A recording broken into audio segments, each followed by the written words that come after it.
Et hello, bonsoir tout le monde et bienvenue sur Demos Crypto. Aujourd'hui, on est le 11 du 12 à minuit 21 et on est parti pour votre vidéo favorite, une analyse crypto de fin de soirée. Petit point que j'aimerais rappeler, mes analyses sont faites en collab avec un ami très proche qui vit du métier de trader depuis 2 ans. Mes analyses sont donc fiables mais pas infaillibles, comme une excellente marque de voiture. Voilà pour ce point. Passons à l'analyse.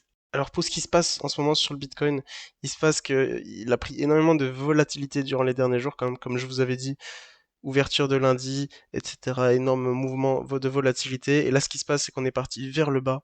On a vraiment été attaqué les résistances des 95K. C'est vraiment les résistances qui ont été attaquées. Et ici, aujourd'hui, c'est passé quelque chose d'assez spectaculaire parce qu'on est descendu. On est descendu à 94 465. Et là, il est minuit 20, la clôture journalière est dans 40 minutes, et on a ravalé en une journée la quasi-totalité de la chute. Et là, on a 40 minutes pour clôturer dans la zone bleue.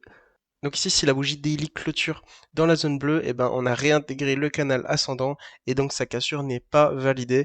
Et ça, ce serait une excellente nouvelle pour le Bitcoin. Ça pourrait entamer une continuité de hausse pour aller chercher du coup la liquidité des 105, 106 000 dont je vous parle assez souvent. Maintenant, si on regarde en 4 heures, vous pouvez voir qu'on a break en effet du coup là, on a break le canal ascendant et là on est en train de subir une sorte de pullback. À savoir que ce qui se passe en 4 heures est beaucoup moins solide qu'en daily et que la clôturation daily va vraiment tout nous dire, hein. Si la bougie 4 heures que vous voyez ici clôture dans la zone bleue, eh ben, on pourrait considérer le mouvement comme un simple mouvement extrêmement volatile de liquidation pour enchaîner à la hausse. Et là, on serait vraiment sur un truc beaucoup plus bullish, quoi.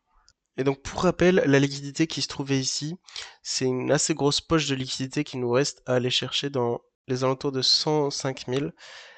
Étant donné qu'on a beaucoup moins de liquidité en dessous, les zones intéressantes niveau liquidité se trouvent assez éloignées, le prix du Bitcoin serait censé aller chercher d'abord ces zones-là avant de peut-être redescendre, voire continuer sa hausse.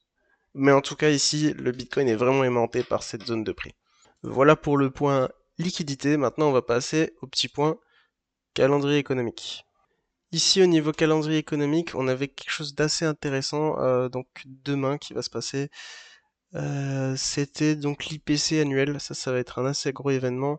Donc, demain à 14h30, il faudra absolument surveiller les marchés et les résultats de l'IPC annuel. Et étant donné que le marché est vraiment à pas grand chose d'être bullish ou pas, le marché nous tient actuellement un peu dans le mystère, hein. On ne sait pas si dans les 30 minutes qui arrivent, il va clôturer là ou si on va clôturer en dessous et qu'on va entamer la chute. Chute, d'ailleurs, je rappelle les supports qui sont 97 004, 95 000, 93 468, 92 084, 89 632 et 86 668. Si on entame une chute, on aura ces différents supports à casser avant et ces supports seront du coup un frein et ça il faut toujours le retenir. Ensuite, au niveau de la Bitcoin dominance, ça c'est toujours très très intéressant à voir parce que c'est la dominance du Bitcoin par rapport aux altcoins. Ici on peut voir que pendant les derniers jours on a énormément baissé et là le Bitcoin a fait une assez grosse chute et durant cette grosse chute, bah, beaucoup de gens ont vendu leur altcoin pour racheter du Bitcoin et donc le Bitcoin a pris en dominance. Ça c'est un point assez intéressant parce que ça veut dire qu'ici les alts ont vraiment saigné énormément dans cette chute, hein. D'ailleurs on peut le voir, il y a beaucoup de cryptos qui ont pris beaucoup plus cher que le Bitcoin, hein. Pendant que le Bitcoin prenait 1 ou 2%, ici par exemple le Tao en a pris 10 dans cette chute. Et ça c'est une bonne piqûre de rappel sur l'état du marché actuel. On n'est pas encore dans une alt season. Et les gens ont tendance à l'oublier. Mais moi je vous le rappelle, n'oubliez pas, on n'est pas encore dans une alt season. Quand le Bitcoin chute, les altcoins pissent le sang. Enfin voilà, c'était tout pour moi. Je vous invite à aller liker la vidéo, partager, aller dans la description, il y a 2 liens de parrainage BingX.